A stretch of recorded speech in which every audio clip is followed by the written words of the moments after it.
નમસ્કાર મિત્રો, નોલેજ ફંડામાં ફરી એકવાર આપનું હાર્દિક સ્વાગત કરું છું. મિત્રો, આજના વિડીયોની અંદર જે ધોરણ 8 સપ્ટેમ્બર મહિનાની જે એકમ કસોટી છે તેની અંદર હિન્દી વિષયનું સંપૂર્ણ પેપર સોલ્યુશન વિશે આપણે આજના વિડીયોમાં માહિતી મેળવવાના છીએ. તો મિત્રો, વિડીયોની શરૂઆત કરતાં પહેલાં જો તમે ચેનલમાં નવા હો અને હજુ સુધી પણ ચેનલને સબસ્ક્રાઇબ કરવાનું બાકી હોય તો ચેનલને સબસ્ક્રાઇબ કરી દેજો અને બાજુમાં આપેલા બેલ આઇકન ઉપર પણ ક્લિક કરી દેજો, જેને કારણે આ ચેનલમાં જે પણ વિડીયો અપલોડ થાય તેની માહિતી તમને સૌથી પહેલાં અને સૌથી ઝડપથી મળતી રહે. અને તમારી આજુબાજુના જે ધોરણ 8ના વિદ્યાર્થીઓ હોય તેને પણ આ વિડીયો અત્યારે જ શેર કરી દેજો, જેને કારણે તે પણ પેપર સોલ્યુશન કરી શકે. तो मित्रों, बात करें प्रश्न नंबर 1 शू कही है तो कि निम्नलिखित शब्दों का विरुद्धार्थी शब्द देकर उनका वाक्य में प्रयोग कीजिए. मतलब जे शब्द तमने आपेलो है ए शब्द ने तमारे एनो विरोधी शब्द लखवानो छे अने जे विरुद्धार्थी शब्द आवे एनो तमारे वाक्य में प्रयोग करवानो छे. पहलो शब्द आपी दीधो छे मित्रों प्रभात. शू आप्यो छे? प्रभात. तो मित्रों, प्रभातनो विरुद्धार्थी शब्द थाय सूर्यास्त. शू थाय? सूर्यास्त. जोईए एनुं नाम, वाक्य प्रयोग करिए तो कि रूस और अमेरिका के बीच हुई समझौते के तहत सीरिया में सोमवार सूर्यास्त से युद्ध विराम लागू हो गया. मतलब तमे जे वाक्य प्रयोग करशो एमां जे शब्द आपेलो छे विरुद्धार्थी सूर्यास्त ए आवी जवो जोईए.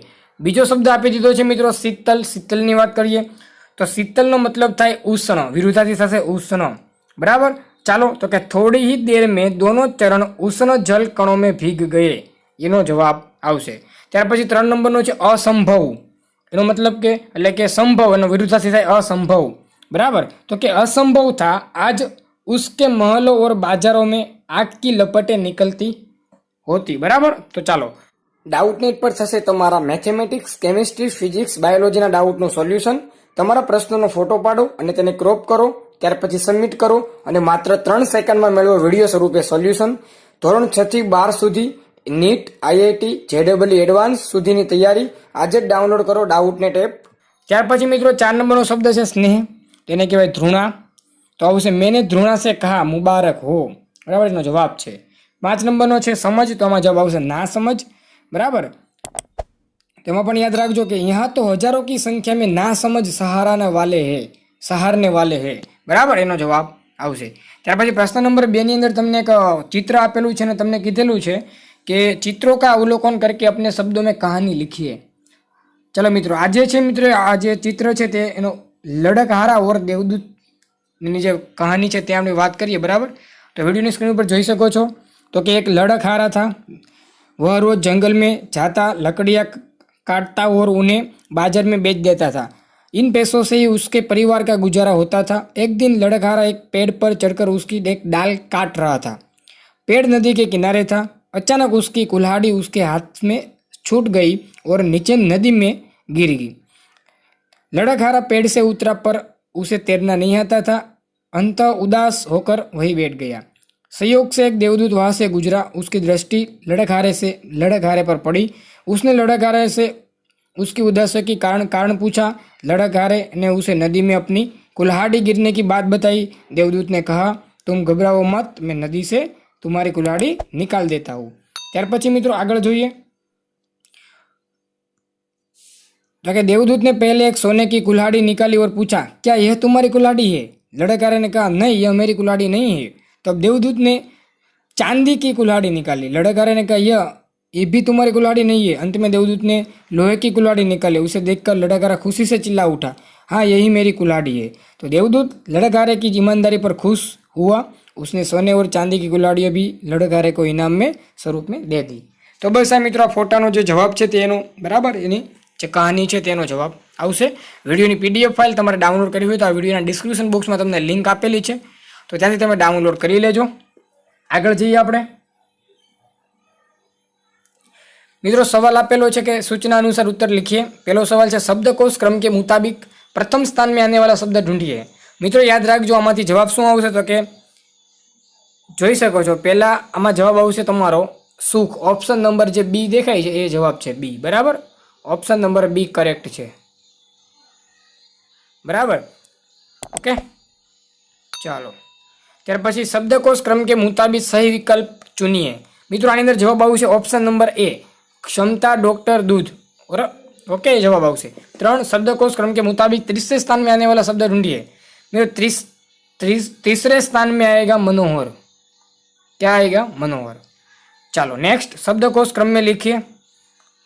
તો હું તમને મિત્રો કહી દઉં છું કયો શબ્દ ક્યાં આવશે। સૌથી પહેલા મિત્રો અંબર આવશે, લખીને આવજો સૌથી પહેલા અંબર, ત્યાર પછી એની પછી મિત્રો આંગન આવશે। પહેલો અંબર, બીજો આંગન, પછી આવશે કાગજાત, પછી આવશે ક્ષમા, ક પછી ક્ષ આવે, પછી આવશે ગમલા અને પછી આવશે જ્ઞાનીભાઈ। ઓકે, એનો જવાબ છે 2 માર્ક્સનો છે। પ્રશ્ન નંબર 4। મિત્રો તમને વિડીયો ગમતો હોય તો અવશ્ય વિડીયોને શેર કરો, વિડીયોને લાઇક કરો, ચેનલને પણ સબસ્ક્રાઇબ કરો, બરાબર, તમારા મિત્રો સુધી વિડીયોને પહોંચાડો। प्रश्न नंबर 4, निम्नलिखित परिच्छेदों का पढ़कर प्रश्नों के उत्तर लिखिए। बराबर, चलो प्रश्न एटलेनो मतलब एवो के तमारे पहला पेरेग्राफ वांचवानो ने પછી પ્રશ્નોના જવાબ દેવાના છે।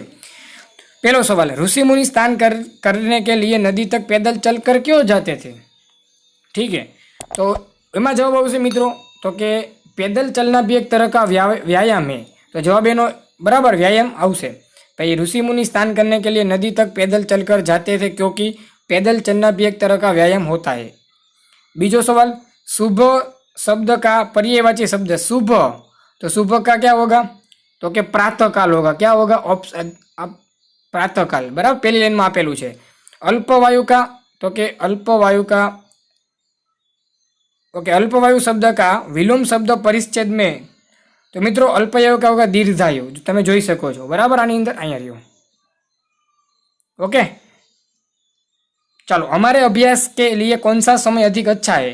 तो हमारे अभ्यास के लिए सभी समय अच्छे ही होते हैं अगर पढ़ना चाहते हैं तो, लेकिन सुबह का जो भी समय रहता है सुबह का वो बेस्ट रहता है। ठीक है, तो आप लिख सकते हो इसमें से कि विद्यार्थियों को प्रातः उठकर भ्रमण करने का अवश्य, मतलब प्रातः का जो भी समय रहता है वो एजुकेशन अच्छा रहता है। ठीक है। 5, परिच्छेद के लिए उचित शीर्षक लिखिए। तो इसका शीर्षक आएगा फ्रेंड्स नया सवेरा। क्या आएगा? नया सवेरा। ठीक है, नया सवेरा। ओके, चलो नेक्स्ट प्रश्न नंबर 5 है, निम्नलिखित विषय पर 100 शब्दों में निबंध लिखिए। ठीक है, टाइटल है निबंध का, यदि मैं नेता होता तो। શું મિત્રો તમે નેતા હોત તો મજા આવે? તો કોમેન્ટ કરજો મજા આવે તો, બરાબર। ચાલો મિત્રો, તો આપણે વાત કરવાની છે તો કે યદि मैं नेता होता तो, पहला तो તમે સ્ક્રીન ઉપર જોઈ શકો છો फ्रेंड्स कि मेरा प्रथम लक्ष्य समाज में व्यापक अनेक बुराइयों का निकालना होता और राजनीति में व्यापक अनेक बीमारियों को निकालता, समाज में भाईचारा बनाने का प्रयत्न करता, मैं जन समूह का पूरा ध्यान रखता, मैं जातिगत छुआछूत को समाज में दूर करने का प्रयत्न करता। और उसके बाद राजनीति में आप क्या कार्य कर सकते हैं? तो मेरा अगला लक्ष्य अपने कार्य में अधिक से अधिक सुधार करना होता, मैं पूरे वर्ष अपना समय निर्वाचन क्षेत्र में रहने वाले मतदाताओं के साथ व्यतीत करता, क्योंकि ये वो लोग होते जिनके कारण मुझे समाज में यह प्रतिष्ठा और सम्मान मिलता है। यही लोगों को समर्थन से मैं जीतता हूँ, मैं उनके साथ रहता, उनकी आवश्यकताओं का समझता और उनकी आवश्यकताओं को पूरा करता। देश के प्रति आपकी क्या सेवा रहती? तो कि इससे अतिरिक्त मैं अपनी सर्वश्रेष्ठ क्षमता के साथ अपने देश की भी सेवा करता। मैं उन लोगों की सेवा करता नहीं भूलता जिन्होंने मुझे राजनीति का पद दिलाया है। यदि मेरा यही दृष्टिकोण रहा तो चुनाव में बार बार जीतता। ठीक है, तो उसके बाद में तो कि मुझे लगता है कि भारत के राजनीतिक यदि निष्ठावान, सत्य और देशभक्त हो जाए तो हमारे देश की उन्नति को कोई नहीं रोक सकता। यह जब संभव है जब नेता 100% देश में योगदान दे। तो मित्रों आ रीतेनो जवाब हतो, बराबर। તમે તમારી રીતે લખી શકો છો, તમને જે રીતે આવડે તે રીતે। અને આ વિડીયોની પીડીએફ ફાઇલ અમારા તમને ટેલિગ્રામ ગ્રુપમાંથી મળી જશે, એમાં જોઈન થઈ જજો। બસ મિત્રો, આ તો ધોરણ 8 વિષય હિન્દીના પ્રશ્ન પેપરનું સંપૂર્ણ સોલ્યુશન। જો વિડીયો ગમ્યો હોય વિડીયોને લાઇક કરો, વિડીયોને શેર કરો અને ચેનલને પણ સબસ્ક્રાઇબ કરી દેજો। મિત્રો મળીશું નવા વિડીયોમાં, નવા પેપરના સોલ્યુશનમાં। ત્યાં સુધી ગુડ બાય, થેન્ક યુ।